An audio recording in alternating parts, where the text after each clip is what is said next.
звяр, толкова могъщ, че дори боговете се страхуват от него.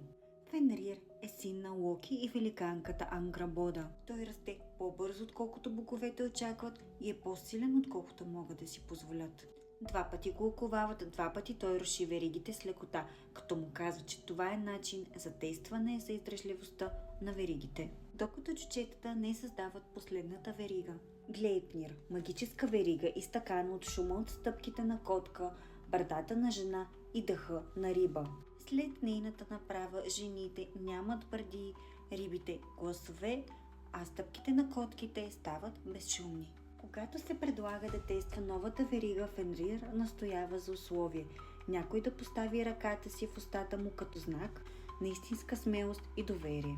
Никой не смее, освен Тир, единственият, който някога се осмелявал да храни Фенрир и единствения, на когото Фенрир вярва. Фенрир е вързан, опитва се да се освободи, напряга се, но не успява.